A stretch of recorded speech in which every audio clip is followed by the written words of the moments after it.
சனி மகாதசை. சனி வந்து பார்த்தீங்கன்னாங்க மேஷ லக்னத்திற்கு 10க்கும் 11க்கும் உடைய கர்ம லாப அதிபதி. இன்னும் சொல்லப்போனால் 2 நல்ல பாவகங்களுக்கு ஆதிபத்தியம் வகிக்கிறார். அதே நேரத்தில் இவர் பாதகாதிபதியாகவும் ஆகிறார்.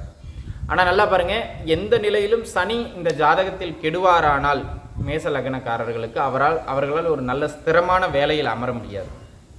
அப்போ சனி பகவான் வலுவாக இருக்க வேண்டியது ஆட்சியோ உச்சமோ நட்பு கிரகங்களின் வீடுகளிலோ அல்லது நட்பு கிரகங்களோடு சேர்ந்தோ ஒரு ஜாதகத்தில் மேச லக்னத்தில் பிறந்தவர்களுக்கு அமையுமானால் அந்த சனி தசாபுக்தி காலங்களில் தொழிலில் உயர்வு, வருமான வளர்ச்சி, பொருளாதார முன்னேற்றம், இந்த மாதிரியான சூழ்நிலைகள் அனைத்தும் மிக சிறப்பானதாக அமையும். அதில் எந்த விதமான மாற்று கருத்துமே கிடையாது.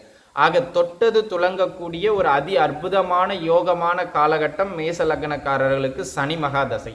ஆனால் அந்த சனி தசையில் சிலருக்கு ஆரோக்கிய தொந்தரவுகள், இந்த உறவு சிக்கல்கள், அந்த மாதிரியான அமைப்புகள் ஏற்படும். ஆனால் பொருளாதாரம், தொழில், பதவி, மக்கள் செல்வாக்குன்னு அவங்கவங்க இருக்கிற நிலையை பொறுத்து ஒரு நல்ல உயர்நிலை அமைப்புகளை இந்த சனி மகாதசை தன்னுடைய தசாபுக்தி காலங்களில் மேச லக்னத்தில் பிறந்த ஜாதகர்களுக்கு பெற்று தந்தே தீரும்.